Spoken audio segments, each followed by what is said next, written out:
Hermanos, quiero desear un feliz y bendecido sábado a cada uno de ustedes.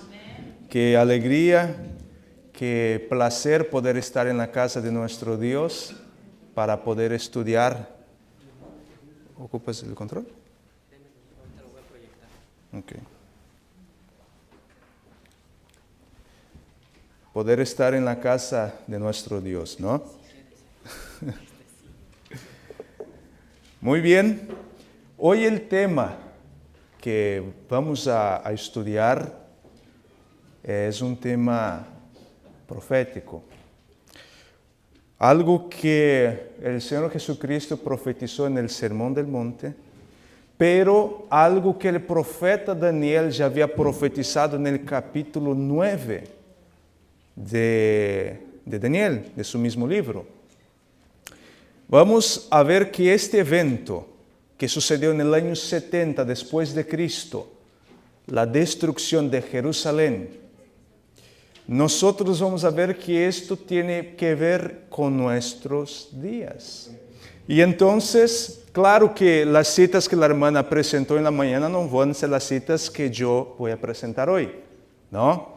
Pero vamos a enfocarnos en lo que fue la abominación desoladora en el año 70, que en realidad la primera parte nosotros encontramos en el año 66 después de Cristo, pero la conclusión vino 3 años y medio después, ahí ahora sí, en el año 70. Vamos a abrir nuestras Biblias y nosotros vamos a leer algunas porciones del sermón profético por excelencia, Mateo capítulo 24. Y aquí entonces nosotros vamos a ver una amonestación, una advertencia que el Señor Jesucristo había hecho para su iglesia, para su pueblo. El sermón de Mateo capítulo 24 fue predicado ¿a quién? ¿A quién fue predicado este tema? Solo los discípulos. Al pueblo judío. El Mateo capítulo 24 no es un tema dirigido a los gentiles. La audiencia principal que se encontraba allí era la casa de Dios. Podremos decir que eran los adventistas del séptimo día, el pueblo de Dios. Cristo está dirigiendo a ellos y todos los eventos tenían que ver ¿con quién? Con ellos. Era algo que estaba relacionado con ellos principalmente. El versículo 14, que fue ahí que Cristo entregó la misión para su pueblo. ¿Cuál fue la misión que Cristo entregó para su pueblo? Predicar el evangelio ¿a cuántos? A toda nación, tribu, lengua y pueblo. Y la consecuencia o el resultado de la predicación, ¿qué sería? Vendría el fin, es decir, que Cristo solo va a venir una vez que su iglesia haga ¿qué? Evangelice, predique, haga la obra misionera. Si la iglesia no hace la obra misionera, entonces Dios va a escoger a otros. Miren qué serio es esto. Porque los judíos hicieron la obra que les tocaba. ¿Sí o no? No lo hicieron. Y entonces, ¿qué hace el Señor? Elige a otro pueblo. La iglesia primitiva, con el pasar del tiempo, ¿continúa haciendo la obra que el Señor les había entregado? No. El Señor elige a otro pueblo, y a otro pueblo, y a otro pueblo. Y entonces llegamos a nuestros días, a la última iglesia que Dios ha levantado. Pero ¿sabe lo más preocupante y alarmante, hermanos? La mayoría del pueblo de Dios, ¿en dónde se encuentra? Afuera. Afuera de la iglesia adventista del séptimo día. Esta semana, el jueves por la noche, leímos un devocional muy bonito en el grupo de oración. A mí de verdad que me emocionó mucho leyendo este devocional, porque la sierva del Señor dice que vamos a tener sorpresas en el cielo. Y algo que me impresionó mucho fue que ella dijo que personas que tú y yo estamos seguros que no van a entrar en el cielo, ahí van a estar. Otra cosa que me llamó mucho la atención es que ella viene diciendo que hay personas que en las escenas finales de su historia, cuando estaban a punto de morir, se aferraron a Cristo y se van a salvar. Pero estas personas van a conocer el plan de la redención allá en el cielo. Entonces, es decir, que van a haber personas que se van a salvar sin conocer casi nada del plan de salvación. Otra cosa que me llamó mucho la atención es que la sierva del Señor, inspirada por el Espíritu Santo, dice que van a haber muchas personas allá en el cielo que nunca guardaron los 10 mandamientos. Uy, ahora está acá para los adventistas, como que se les incomoda un poco, ¿no? ¿Cómo es posible? ¿No guardó la ley de Dios y va al cielo? Sí, van a haber muchos. Pero debemos tener algo bien claro. Nadie entrará en el cielo sin guardar un sábado. Nadie. El viaje hasta el cielo, hasta la casa de Dios, ¿cuántos días va a durar? Ahí entonces va a haber un sábado. Entonces nadie entrará en el cielo sin guardar un sábado. Pero van a entrar muchos allá que nunca guardaron la ley escrita, pero la salvación dice, tenían el espíritu de la ley en su corazón. Amén. Eso es lo más importante para nosotros. No es solamente tener la letra, sino tener el espíritu. Porque la palabra de Dios dice que la letra ¿qué hace? Y el espíritu ¿qué hace? Vivifica.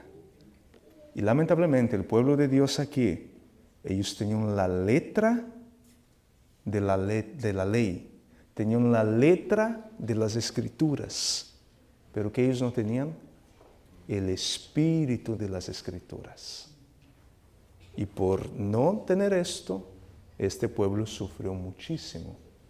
Vamos a lo que fue nuestra lectura bíblica, Mateo capítulo 24. Vamos a ver del versículo 15 al versículo 16. Mateo capítulo 24, versículo 15 al versículo 16 nos dice así.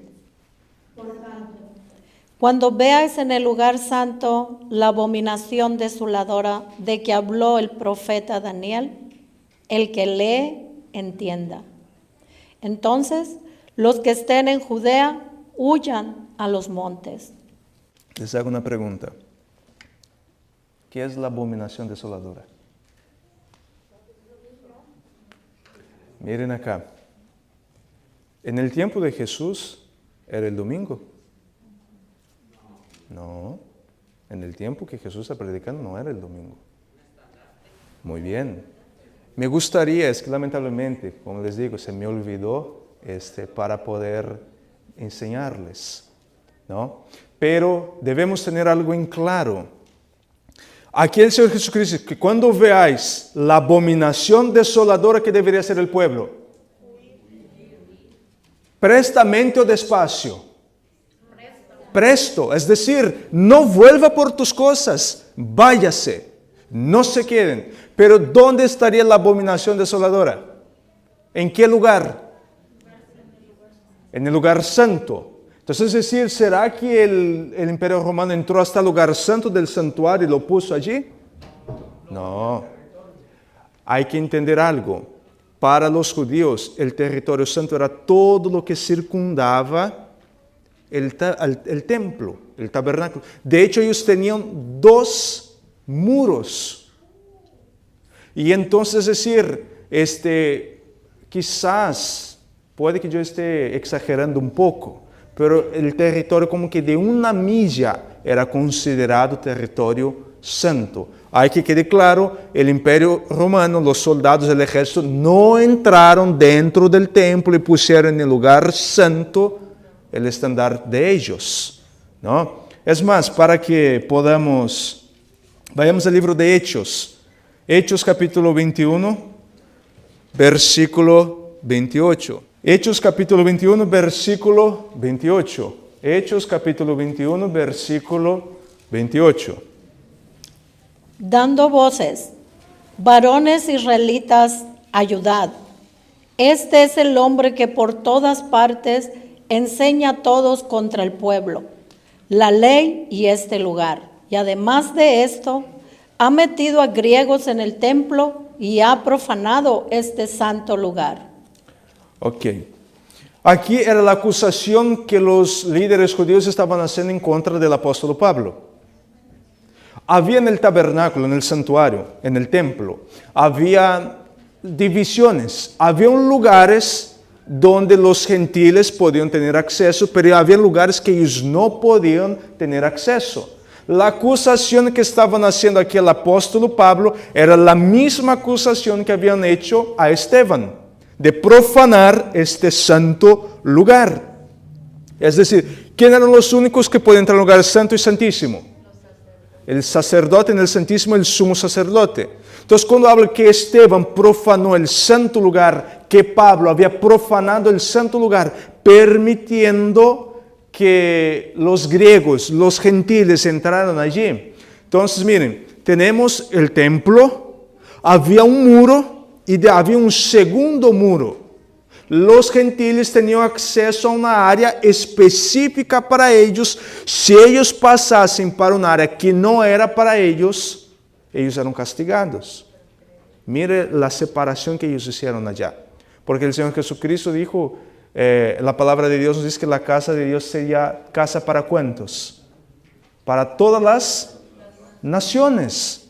El templo de Dios es el templo, será casa para todas las naciones, pero ahora viene el pueblo judío. Y ahora el pueblo judío dice, no, esto es nuestro, ustedes no tienen ninguna participación acá. Y esto me hace acordar mucho. Gracias a Dios esto ha cambiado, pero yo me acuerdo que cuando yo era niño en la iglesia adventista, yo escuchaba de mi papá también y de otros hermanos antiguos de la iglesia, que ellos decían que fuera de la iglesia adventista no hay salvación. Si tu nombre es borrado del libro de la iglesia, automáticamente es borrado del libro de la vida. Eso era lo que decían. Básicamente tenían el mismo concepto de suficiencia propia y de una santidad superior que tenían los judíos. Entonces aquí había una separación y el apóstol Pablo aquí entonces, él está siendo acusado de llevar personas a un lugar donde ellas no podían dentro del templo, que era llamado el lugar santo, que solamente judíos de nacimiento y circuncidados podían entrar. Veamos otro texto que trae el mismo principio. San Lucas capítulo 21, versículo 20. San Lucas capítulo 21, versículo 20. Pero cuando viereis a Jerusalén rodeada de ejércitos, sabed entonces que su destrucción ha llegado. Entonces, el Señor Jesucristo acá, hablando a su pueblo, la señal para saber que la destrucción había llegado, ¿cuál era? Porque ahora Lucas aquí le añade algo que en San Mateo nosotros no encontramos. La ciudad, Jesús solo en San Mateo aquí, Mateo solo anota, escribe que estarían la abominación desoladora en el lugar santo. Pero el Señor, ahora aquí en Lucas, el historiador Lucas, hay que tener algo en claro, Lucas nunca fue un discípulo de Jesús. Es decir, él nunca fue uno de los 12. Lucas era un historiador, es más, Lucas era gentil, no era judío. Y Lucas entonces ahora como un historiador, él hace estudios, pesquisas en cuanto a la vida de Jesús, a lo que Jesús había dicho, y ahora él añade algo que en San Mateo nosotros no encontramos. Y aquí es que otra de las señales es que la ciudad estaría ¿cómo? Rodeada, sitiada. El ejército iba a circundar toda la ciudad. Entonces, algo muy importante acá también, no era solamente el estándar allí, sino también que el ejército iba a cercar la ciudad. Que esto es algo importante para nuestros días. Debemos tener esto en claro. Volvamos a Mateo capítulo 23 ahora. Y vamos a volver un poquitito para atrás. Antes de llegar al sermón profético del Señor Jesucristo, Mateo capítulo 24, nosotros debemos ir a la mitad de la semana, porque acuérdense en que en la profecía de las 70 semanas, ¿cuántas semanas es para el pueblo judío? 7 semanas es para el pueblo judío. Después tenemos 62 semanas. Y después tenemos la última semana. Y esta última semana es separada en ¿cuántas partes? En 2 partes. Ahora lo que nosotros vamos a ver aquí es la mitad de la primera semana. 3 años y medio aquí. Lo que Jesús ahora está predicando de lo que iba a suceder. Si fuéramos a hacer el cálculo también, 3 años y medio, 1260 días. La predicación acá de Jesús. Entonces la primera semana separamos 3 años y medio y ahora Jesús empieza a suceder eventos importantes porque esa era la última semana para el pueblo judío. Los eventos que están sucediendo acá van a definir su destino eterno. Mateo capítulo 23, versículo 37, nos dice así. Jerusalén, Jerusalén, que matas a los profetas y apedreas a los que te son enviados. ¿Cuántas veces quise juntar a tus hijos como la gallina junta sus polluelos debajo de las alas y no quisiste? Miren acá que podemos sentir acá la profundidad, el sentimiento del Señor Jesucristo en pronunciar estas palabras. ¿Cuántas veces el Señor ha querido juntar a su pueblo? ¿Cuántas veces, o sea, miren acá, cuántas oportunidades fue dada al pueblo judío? El Señor enviaba profetas tras profetas. ¿Y qué hacía el pueblo con los profetas? Los mataban, rechazaban a los profetas por completo. Y ahora el Padre, ¿sabes qué? Para que mi pueblo no se pierda, voy a enviar al Señor de los profetas. Te voy a enviar a ti, mi hijo. Jesús vino acá, el mayor profeta que haya caminado sobre este planeta. Él viene para tratar de juntar a su pueblo. ¿Y qué es lo que hace el pueblo?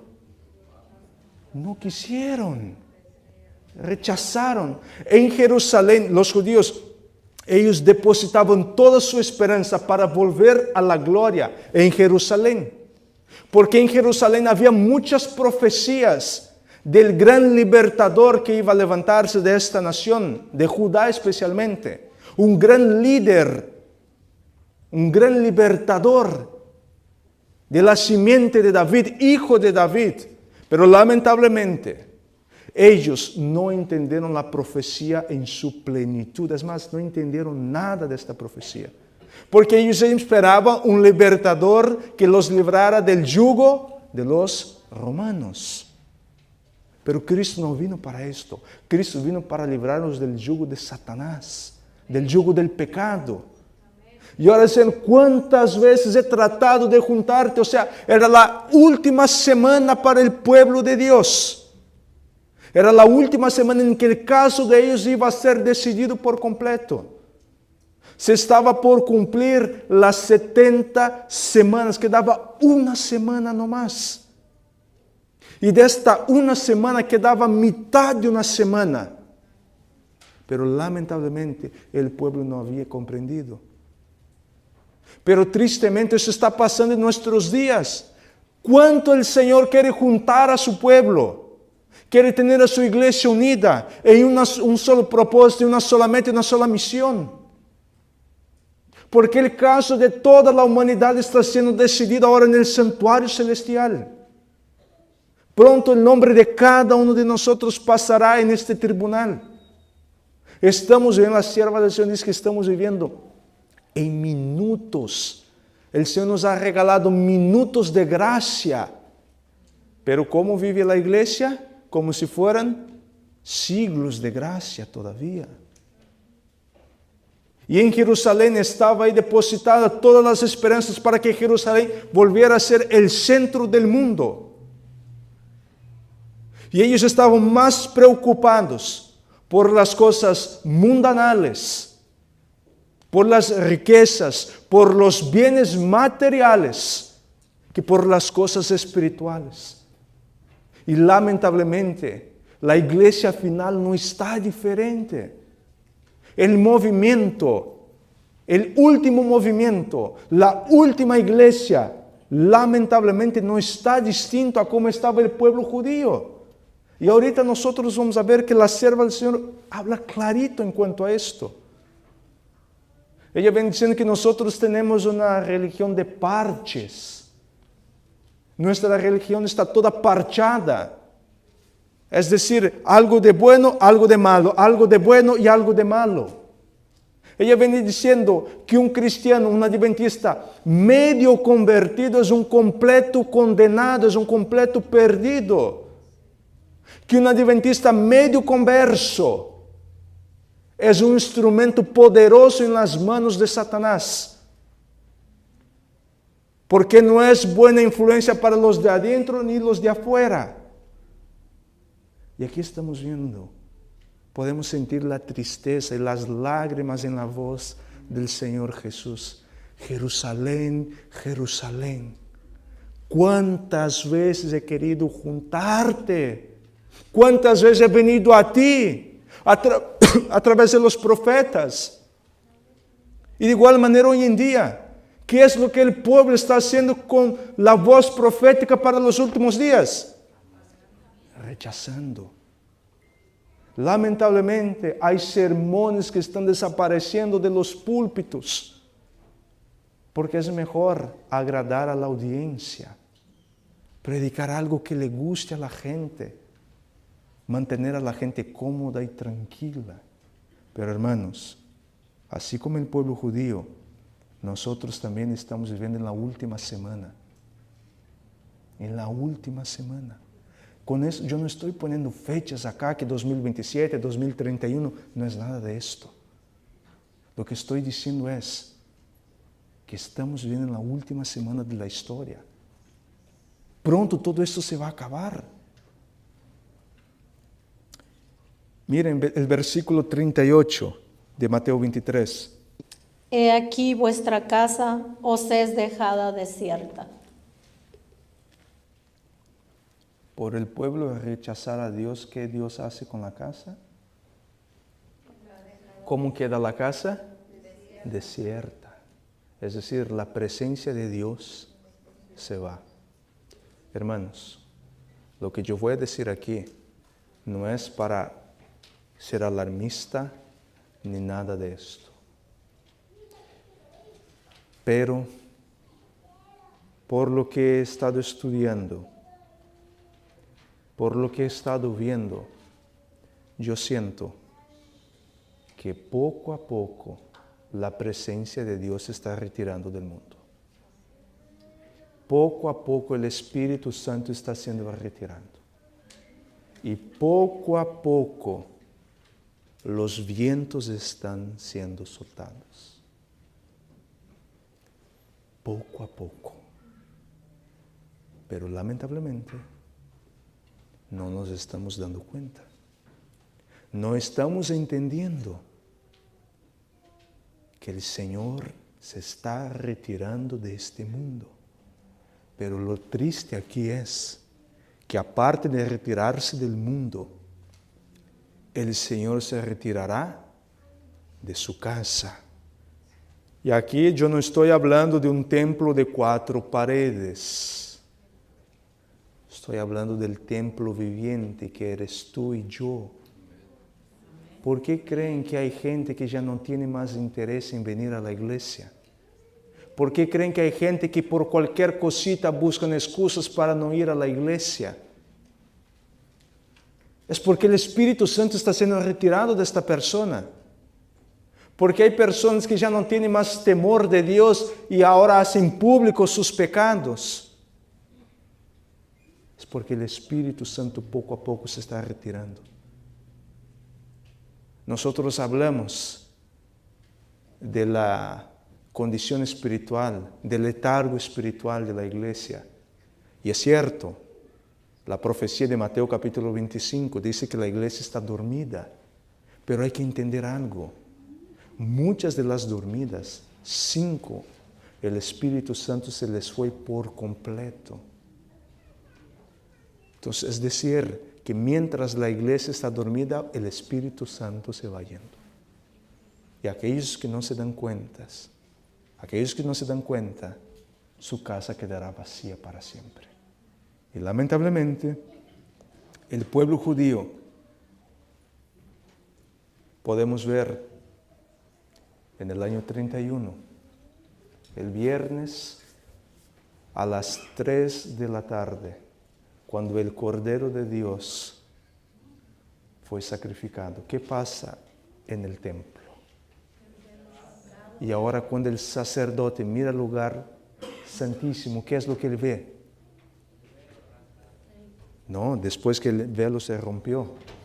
¿Cuál es la sorpresa y el espanto de él? ¿Qué es lo que no estaba más allí? La Shekinah.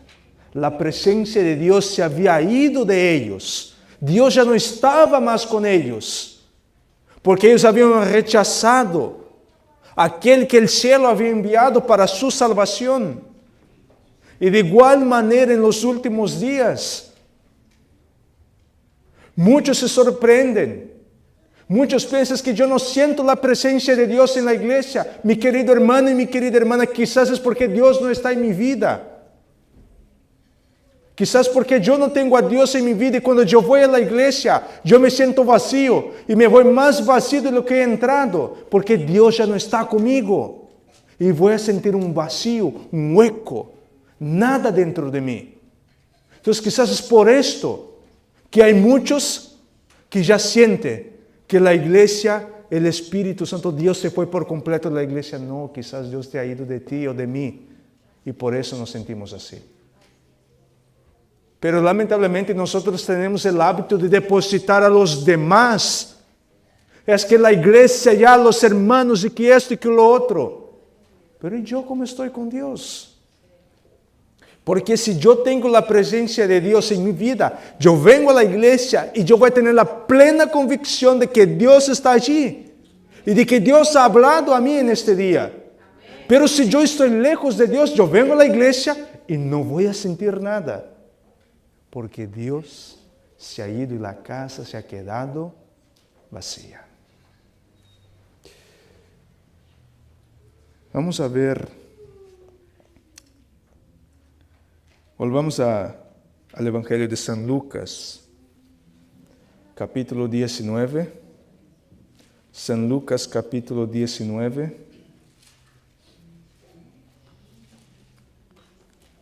Y vamos a ver el versículo 41. San Lucas capítulo 19, versículo 41.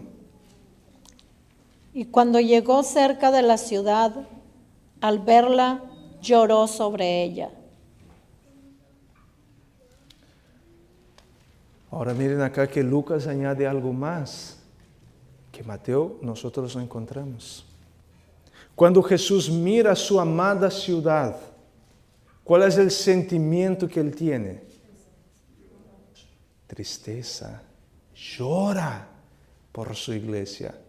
Y hay que entender un detalle muy importante. ¿Qué fiesta se estaba celebrando cuando Cristo fue crucificado? Y era una fiesta, era cualquier fiesta para los judíos esta. La ciudad de Jerusalén estaba llena de gente. Y ahora Jesús, en una visión panorámica, Él mira a Jerusalén y Él llora, porque ahora su visión es llevada, Cristo es llevado como una visión profética 40 años más adelante. ¿Y qué es lo que Cristo mira? La destrucción por completo de este pueblo. Y ahora Cristo mira y empieza a llorar. Es más o menos utilizar el ejemplo acá de una persona que tiene cáncer. y que el doctor se acerca a los familiares y dice, llévenlo a la casa ya, porque a él le queda una semana de vida. Cuando tú miras a la persona acostada en la cama, ¿qué es lo que tú haces? Llorar. Porque sabe que pronto ella ya no estará más allí. Sabe que pronto esta persona dejará de existir. Era básicamente lo que estaba pasando con el pueblo judío. El Señor los mira y llora, porque Él sabía que su amada ciudad, el pueblo que le había escogido, su primogénito, estaba a punto de morir. Jesús no llora aquí por las cosas que Él iba a pasar, porque Él iba a ser crucificado. No.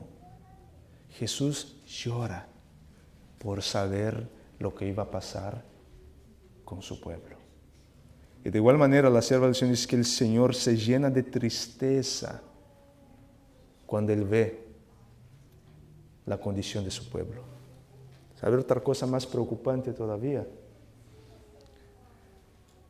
Que los ángeles, cuando una persona pasa al descanso y los ángeles suben al cielo, Él ya sabe el destino eterno de esta persona.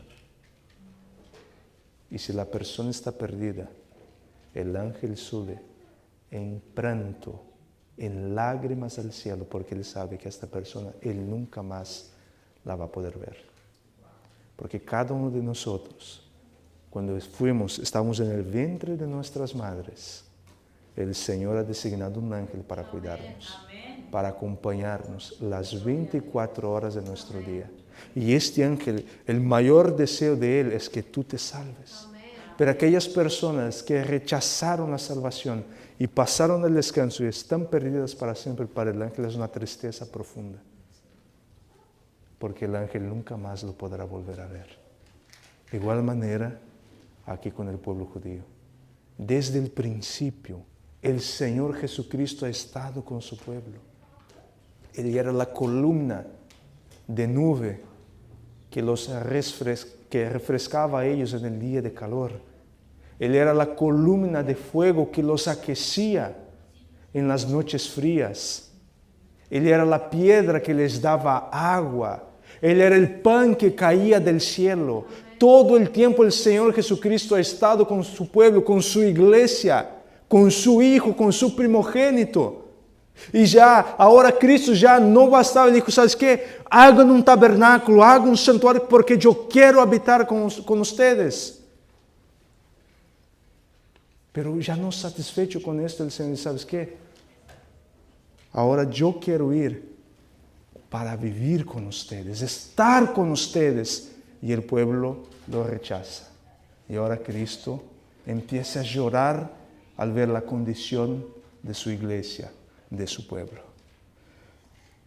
Lucas capítulo 23. Vamos a avanzar un poco ahora. Lucas capítulo 23, versículo 27 al 31. Lucas capítulo 23, versículo 27 al versículo 31. Y nos dice así. Y le seguía gran multitud del pueblo y de mujeres que lloraban y hacían lamentación por él. Pero Jesús, vuelto hacia ellas, les dijo: Hijas de Jerusalén, no lloréis por mí, sino llorad por vosotros mismas y por vuestros hijos. Porque he aquí, vendrán días en que dirán: bienaventuradas las estériles y los vientres que no concibieron y los pechos que no criaron. Entonces comenzarán a decir a los montes, caed sobre nosotros, y a los collados, cubridnos. Porque si en el árbol verde hacen estas cosas, en el seco, ¿qué no se hará? El árbol verde acá, ¿quién es? Cristo Jesús. ¿El árbol seco quién es? Ojalá que no sea nosotros, ¿no? Ojalá que no seamos nosotros. Porque ¿qué se hace con la madera seca? Se corta y se quema. Pero mire qué descripción tan vívida esta. Las mujeres desearían ser estériles y nunca haber dado la luz, nunca haber amamentado. ¿Cuántas mujeres aquí desearían ser estériles? Pero que ninguna, ¿verdad? Ninguna le gustaría ser estéril. Pero aquí las mujeres están llorando ¿por quién? Al principio del versículo, las hijas de Israel están llorando ¿por quién? Por Jesús. Pero Él las mira y ¿sabes qué? No lloren por mí. Ustedes van a llorar por vuestros hijos, por vuestra descendencia, por las cosas que les va a suceder a ustedes. Y muchas de ustedes van a desear nunca haber tenido un hijo. Porque miren, si lo hacen a nosotros, soportamos bien, ¿verdad? Pero vayan a tocar un hijo nuestro. Que alguien vaya a hacer un daño a nuestros hijos. ¿Cómo nos sentimos? ¿Cree que la persona se olvida que es adventista del séptimo día por unos segundos, no?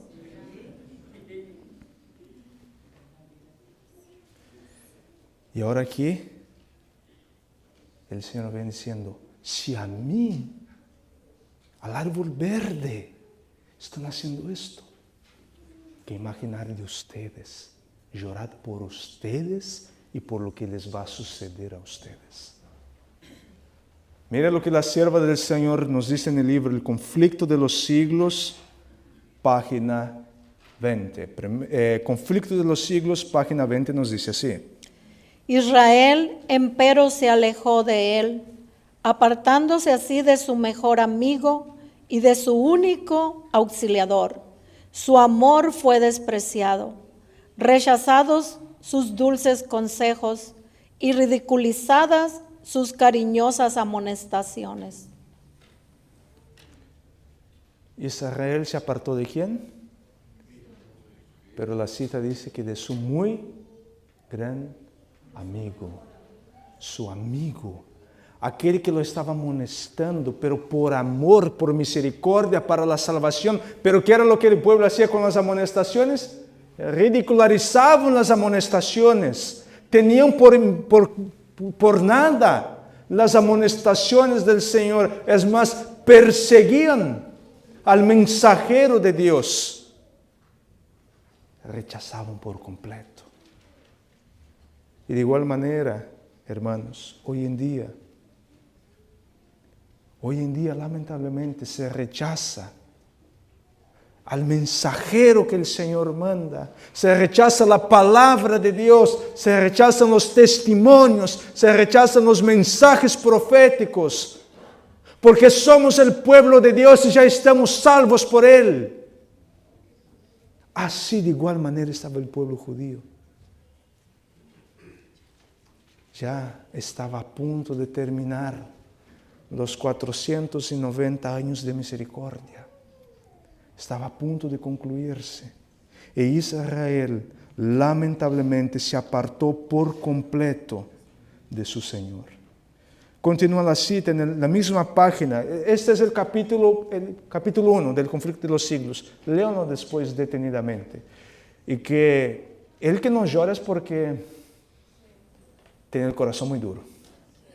Porque este capítulo es de hacer llorar. La siguiente cita, la página 20 también del conflicto de los siglos. La hora de esperanza y de perdón transcurrió rápidamente. La copa de la ira de Dios, por tanto tiempo contenida, estaba casi llena. La nube que había ido formándose a través de los tiempos de apostasía y rebelión, veíase ya negra, cargada de maldiciones, próxima a estallar sobre un pueblo culpable, y el único que podía librarle de su suerte fatal, inminente, había sido despreciado, escarnecido y rechazado, y en breve lo iban a crucificar. ¿Quién era el único que podría librar al pueblo judío? Cristo. ¿Quién es el único que puede librar a la iglesia hoy en día? Cristo. Él es el único que nos puede librar, porque la nube ya se está armando. Ya podemos mirar los relámpagos, ya podemos escuchar los truenos, ya podemos ver que la tormenta está casi encima de nosotros. La tormenta ya está allí, ya podemos sentir el olor de la tierra mojada. Los vientos ya nos están avisando que algo muy terrible está por suceder. Pero la iglesia, ¿cómo se encuentra? ¡Uy, qué a gusto! Haciendo planes para 5, 10, 15, 20 años. Y el pueblo judío había rechazado por completo a su Señor. Había rechazado por completo los mensajes.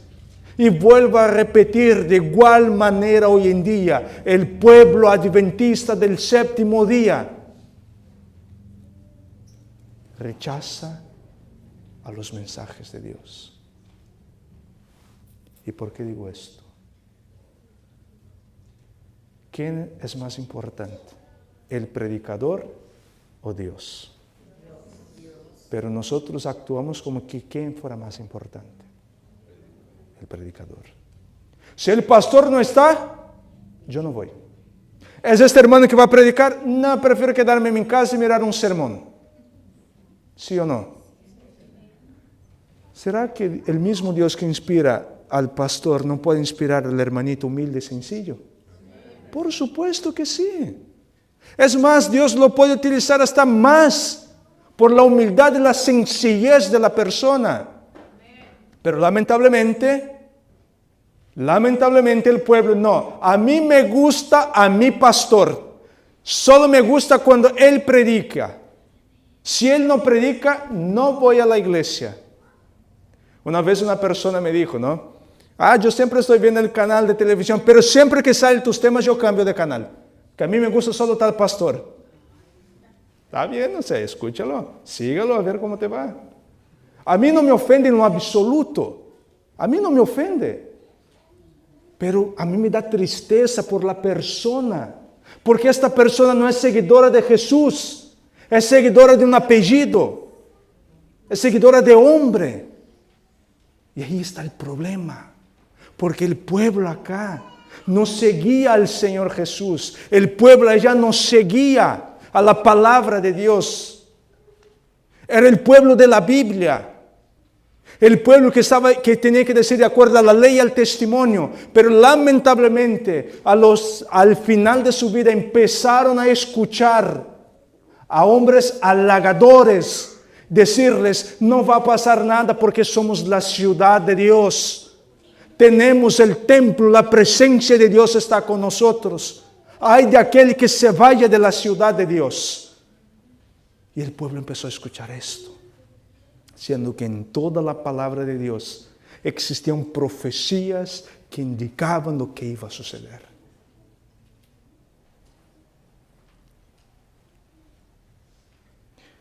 Hay los líderes judíos tienen una maldición para aquellos que estudian Daniel capítulo 9. El pueblo tiene prohibido estudiar la profecía de las 70 semanas. Porque esta profecía no se cumplió. El Mesías no ha venido. Todavía está por cumplir esta profecía. Aquellos que tratan de estudiar, interpretar y enseñarlas serán maldecidos. Miren qué serio es esto. Pero lamentablemente también, en el medio adventista, y aquí cuando yo digo no estoy hablando de conferencia. A mí no me gusta esto. Cuando yo digo adventista somos todos nosotros. Hay temas que nos gustan, pero hay temas que no nos gustan. Hay citas que sacamos y hay citas que procuramos ocultarlas. Porque esta cita sí viene directo para mí. Esto tiene que dejar de existir. Veamos la continuación de la cita. Página 22, conflicto de los siglos. Dirigiendo Jesús sus miradas hasta la última generación, vio al mundo envuelto en un engaño semejante al que causó la destrucción de Jerusalén. El gran pecado de los judíos consistió en que rechazaron a Cristo. El gran pecado del mundo cristiano iba a consistir en que rechazaría la ley de Dios, que es el fundamento de su gobierno en el cielo y en la tierra. La cita empieza hablando que la mirada de Jesús es puesta hacia dónde. ¿Y qué generación es esta? Esta generación, la nuestra. ¿Y qué era lo que el pueblo iba a hacer también? Rechazar la ley de Dios. Y hermanos, la marca de la bestia es puesta ¿en dónde? En la frente y en la mano derecha. Frente simboliza ¿qué? Conciencia. Yo creo en esto. Mano, conveniencia.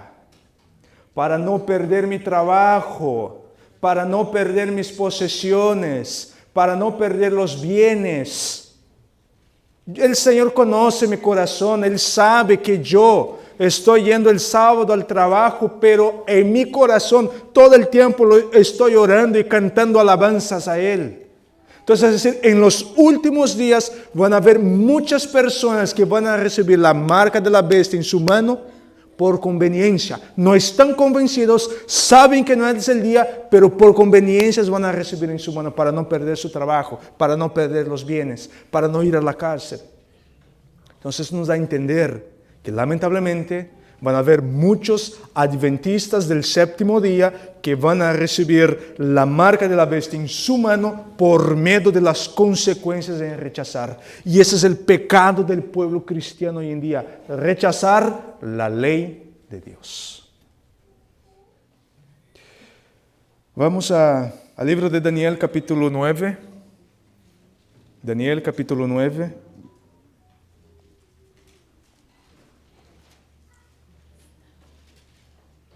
Y vamos a leer el versículo 26. Y después de las 62 semanas se quitará la vida al Mesías, mas no por sí. Y el pueblo de un príncipe que ha de venir destruirá la ciudad y el santuario. Y su fin será con inundación, y hasta el fin de la guerra durarán las devastaciones. Mira qué tremenda profecía esta. Aquí el Señor, ¿qué profecía es esta? ¿A dónde está indicando esta profecía? ¿Para qué año? Al año 70. Después de la mitad de la primera semana que iba a pasar con el Mesías. La segunda mitad, perdón. ¿El Mesías sería qué? Muerto, quitado. El Mesías sería quitado, muerto. Y entonces el príncipe de una otra nación. ¿Cómo se llamaba este príncipe? Tito. ¿Y por qué lo dicen príncipe? Porque él todavía no era emperador. Él era general del ejército romano. Después que Tito conquistó y destruyó a Jerusalén, entonces él asciende como emperador. Pero aquí la profecía, un príncipe va a venir y va a destruir la ciudad. Mira qué tremenda profecía esta. Veamos Conflicto de los Siglos, página 30. Conflicto de los Siglos, página 30 nos dice así. Espantosas fueron las calamidades que sufrió Jerusalén cuando el sitio se reanudó bajo el mando de Tito. La ciudad fue sitiada en el momento de la Pascua, cuando millones de judíos se hallaban reunidos dentro de sus muros. ¿En qué ocasiones que Tito y sus soldados sitiaron a Jerusalén? ¿Era una fiesta de qué? Miren qué interesante acá. ¿Cuántos habían en Jerusalén? Millones de judíos estaban allí. Jerusalén era una ciudad mediana. Tenía aproximadamente 65,000 habitantes. Pero según algunos historiadores, en este día habían 1,5 millones de judíos presentes allí. Era como sardinas, era un hormiguero esto. 1,5 millones de judíos dentro de los muros. Y no es de balde que el Imperio Romano elegía las fechas para atacar a Jerusalén. La primera vez eran las fiestas de las cabañas. Y ahora la segunda vez, la Pascua. Era una fiesta tan solemne, tan sagrada, que los mismos soldados tenían que ir también. Es decir, la ciudad estaba, podremos decir, sin soldados. Estaban todos concentrados en celebrar la Pascua. Y ahora viene Tito y cerca la ciudad. Vamos a ver la continuación de la cita. Centenares de ellos eran así ejecutados cada día, y el horrendo proceder continuó hasta que a lo largo del valle del Josafat y en el Calvario se erigieron tantas cruces que apenas dejaban espacio para pasar entre ellas. Hermanos, esto fue una carnicería tremenda. Ellos sitiaron a Jerusalén. Nadie podía entrar y nadie podía salir. Los que trataban de salir, los soldados los atrapaban. Los castigaban duramente, los torturaban y después los crucificaban. Eran tantas personas crucificadas que era casi imposible caminar. No podían, tenían que caminar con cuidado porque eran muchas cruces amontonadas. Según algunos historiadores, los romanos eran tan crueles, pero tan crueles, que utilizaban las cruces como antorcha. Quemaban a las personas y esa era la antorcha que ellos utilizaban para alumbrar en las noches. Allí, el amor se acabó. Los esposo y esposa eran uno en contra del otro. Uno robando la comida del otro. Los hijos quitaban la comida a sus padres ancianos. La mortandad había aumentado muchísimo por enfermedades, por el hambre. Muchos hombres tenían que comer el cuero de sus zapatos, de sus sandalias. Lo más triste es que muchas madres guisaban a sus hijos. ¿Puedes creer esto? Por esto que Jesús dijo, ustedes van a desear ser estériles. El profeta Isaías dice, ¿podrá una madre olvidar a su hijo? ¿Nosotros qué decimos? Porque no estamos sitiados. Porque estas mujeres acá sitiadas olvidaban a sus hijos. Y algunas madres que hacían era intercambiar los hijos. Ten mi hijo, dame tu hijo. E ir a la casa a prepararlo. Wow. Pero mira que esto fue profetizado. El libro de Lamentaciones, capítulo 4. Lamentaciones, capítulo 4, versículo 10. Lamentaciones, capítulo 4, versículo 10. Miren qué tremenda profecía esta acá. Cientos de años antes de que sucediera el sitio a Jerusalén, ya se había profetizado lo que las madres iban a hacer con sus hijos. Lamentaciones capítulo 4, versículo 10 nos dice así. Las manos de mujeres piadosas cosieron a sus hijos. Sus propios hijos les sirvieron de comida en el día del quebrantamiento de la hija de mi pueblo. ¿Mujeres qué? Piadosas. No eran mujeres malas. No eran mujeres paganas, mujeres piadosas, que presentaban sus ofrendas, adoraban a Dios. Pero esas mujeres piadosas, ¿qué hicieron con sus hijos? Los cocieron, comieron. Continúa Conflicto de los Siglos, página 31. Y dentro de los muros, la carnicería era aún más horrorosa que el cuadro que se contemplaba desde afuera. Hombres y mujeres, jóvenes y viejos, soldados y sacerdotes, los que peleaban y los que pedían misericordia, todos eran degollados en desordenada matanza. Superó el número de los asesinados al de los asesinos.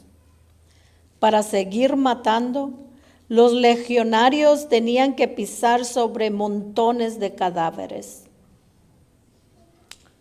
La mayor masacre de los judíos sucedió con los nazis, ¿no? Con Adolf Hitler. 6 millones de judíos fueron perseguidos y asesinados. Pero esto fueron en países diferentes, en ciudades diferentes. Esto acá en una única ciudad. ¿Cuántos habitantes tiene Phoenix? 6 millones. ¿Tanto así? Wow. Pero vamos ahí a quitar 1,5 millones de ciudadanos de acá y que estén amontonados en una ciudad que entra 65,000 personas.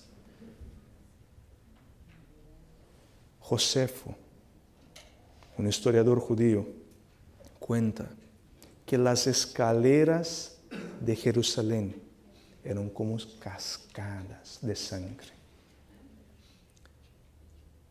Las escaleras eran de un mármol blanco, muy hermoso, muy bonito. Y las escaleras, la sangre corría, pero sin detenerse. Era una matanza tremenda. Aquí dice que Tito trató de controlar a sus soldados, pero en vano. Los soldados tenían sed de sangre, sed de matanza, hasta llegar a un punto en que muchos judíos, ¿qué hicieron? Se metieron al templo. Aquí es el lugar sagrado. Dios está aquí. Nada nos va a suceder. Y entonces, ¿qué hace un soldado? Una flecha con fuego. Y dice que el techo parecía cortinas de fuego. Y judíos quemados. Y se cumplió literalmente lo que el Señor Jesucristo dijo. No quedará piedra sobre piedra que no sea derribada. Porque el templo estaba bañado de oro. Una vez que el templo es derrumbado, ¿qué hacen los soldados romanos? Empiezan a mover las piedras para sacar el oro, cumpliendo la profecía que el Señor había dicho, que del templo no quedaría piedra sobre piedra que no iba a ser movida.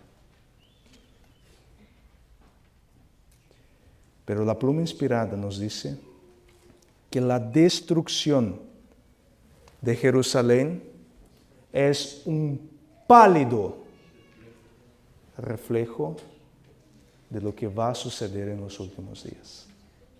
No quiero ser alarmista acá, no quiero ser alarmista, pero lo que pasó allá es que nosotros nos espantamos con la crueldad de los soldados. Esto será un pálido reflejo a lo que va a pasar en los últimos días, para aquellos que no tengan el sello del Dios viviente. Porque el sello de Dios es una señal ¿de qué? De protección también. Porque los ángeles están ya para soltar los vientos, pero hay una voz que los impide. ¿Por qué? Porque todavía no se ha completado el sellamiento ¿de quién? Del pueblo de Dios. Pero en el momento que el pueblo de Dios sea sellado, que se complete el sellamiento, mis queridos hermanos, vamos a ver cosas terribles pasando. Y lo que yo siempre digo, ¿no? Lo que pasó el 11 de septiembre del 2001, con las Torres Gemelas, es un juego de niños para lo que va a suceder en los últimos días. Lo que está pasando en Israel ahora no es nada.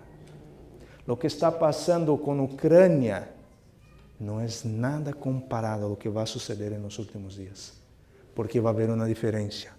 Hoy todavía el Espíritu Santo está frenando a las personas, pero en los últimos días las personas van a estar siendo guiadas ¿por quién? Por Satanás. Ahora para nosotros,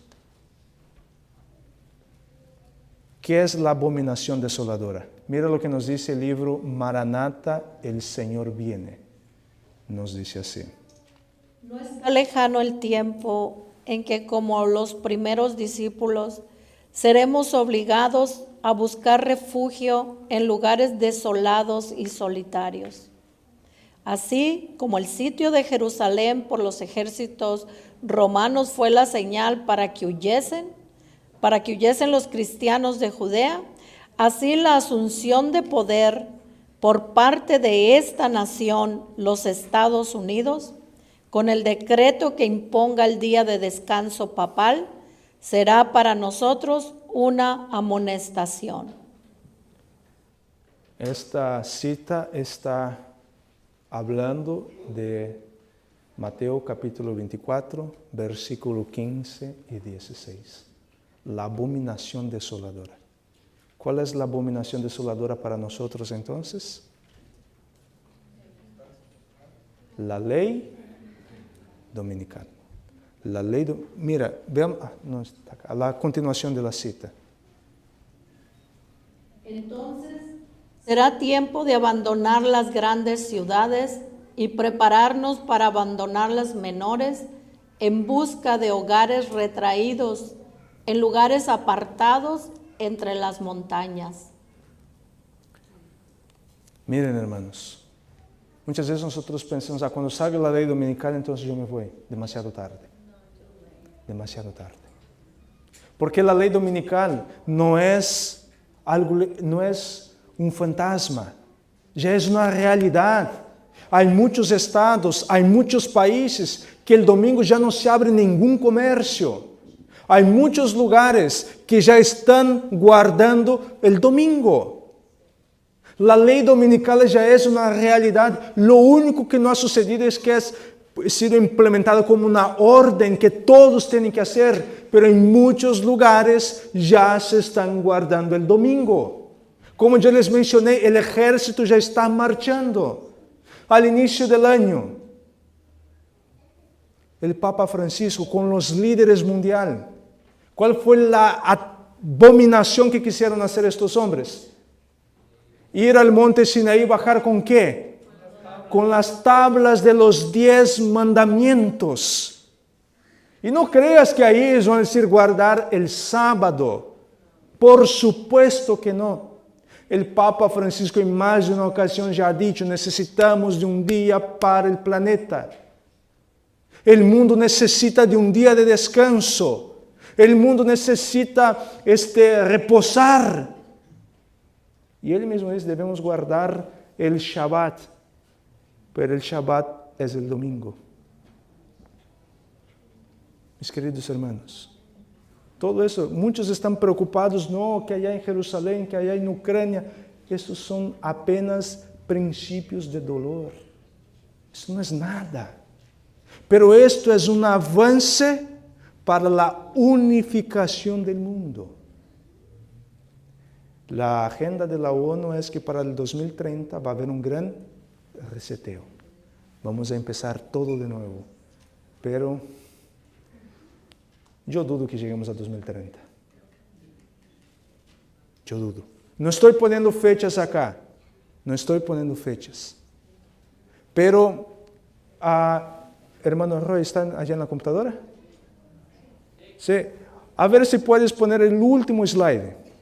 Si tú logras poner, porque ahora nosotros vamos a ver que era en el tiempo de Jesús la abominación. Mira cómo era el estándar de los romanos. Miramos un águila, en la cabeza del águila, el sol, y a los pies la luna. Los soldados romanos, cuando ellos llegaban a cualquier lugar que se ponían el estándar, todos los soldados giraban en dirección a su emblema y se hincaban en forma de adoración. Todos adoraban allí el águila. Los soldados romanos, ellos eran llamados, considerados el águila del ejército de Roma. Nosotros somos el águila de Roma, el ejército, así se auto llamaba. Pero ¿quién era la cabeza de ellos? El sol. Pero ahora aquí nosotros tenemos el sello de esta nación. La cabeza, encima de la cabeza que tenemos, y donde nosotros encontramos todos estos símbolos. En el Congreso, pero aparte de esto, en el billete de $1. En el billete de $1 tú vas a encontrar todo esto, vas a encontrar la pirámide con el ojo de la providencia, como ellos llaman, no, pero que de providencia no tiene nada. Vamos a encontrar allá palabras escritas en latín. ¿Cuál era el idioma del Imperio Romano? El latín. Aquí tenemos el sello de Estados Unidos y el emblema de los romanos. ¿Quién es que va a promulgar la ley dominical? ¿Quién es que va a dar poder a la bestia que sube del agua? Estados Unidos. Estados Unidos va a dar poder para que ella haga lo que quiera. Para que este poder, para que el sistema falso de religión, el sistema papal, haga lo que quiera. Y con esto acá quiero dejar claro, no sé si tenemos en nuestro medio alguna visita católica. Les quiero decir algo. Esto acá no es para hablar en contra de los católicos, en lo absoluto. Pero la profecía nos indica que este sistema, ese sistema apóstata, se va a levantar para perseguir al pueblo de Dios. Porque en su nombre encontramos Iglesia Católica Apostólica. ¿Quién era que perseguía al pueblo de Dios? El Imperio Romano. Durante 1260 años, ¿quién fue que persiguió a la iglesia cristiana? ¿Pero guiado por quién? Y en los últimos días. Pero ahora no será el Imperio Romano, sino será el ejército americano. Esta nación entregará todo su poder, toda su autoridad a la iglesia, y a la iglesia romana saldrá a perseguir al pueblo de Dios. Mis queridos hermanos, la ley dominical ya está a las puertas. El mundo se está preparando para la crisis final. El mundo se está preparando para un evento que tú y yo ni siquiera imaginamos. Todo está prácticamente listo. ¿Quién es el único que no está listo? Yo. No vamos a decir nosotros, ¿no? Porque yo no sé la vida de ustedes. Pero yo, a mí me falta. A mí me falta estar listo para esto. Porque mis queridos hermanos, van a haber muchos que por miedo, por temor, van a recibir la marca de la bestia. Y no quiero ser ofensivo y no quiero acá ofender a nadie, pero quizás hermanos nuestros que vienen con nosotros los sábados a la iglesia, algunos van a recibir la marca de la bestia. Que esta profecía no se cumple en ninguno de nosotros aquí, pero hay una profecía que es triste, pero dice que muchos de los que están sentados dentro de la iglesia se van a ir para dar sus lugares a otros. Que eso no seas tú y que ese no sea yo. Y que nos preparemos, porque la abominación desoladora está a punto de ser puesta. Está a las puertas. Y lo más triste, y con esto finalizo, la abominación desoladora. La Biblia nos dice que en los últimos días muchos se van a apostatar de la fe. Para que yo me apostate de la fe, es que primeramente yo tengo que haber recibido la verdad.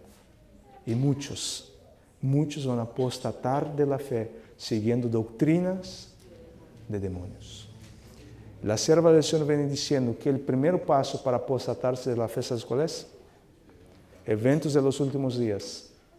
Negar los testimonios. Todos aquellos que están negando los testimonios están a un paso de apostatarse de la fe. Pero yo alabo al Señor porque aquí en esta iglesia se predica Biblia y espíritu de profecía. Esta iglesia cree en el don profético. Y esta iglesia cree que el don profético es para la iglesia final que somos nosotros. Que el Señor les bendiga y les guarde. Este es mi deseo y mi oración, y los invito a que nos pongamos de rodillas para finalizar con una oración.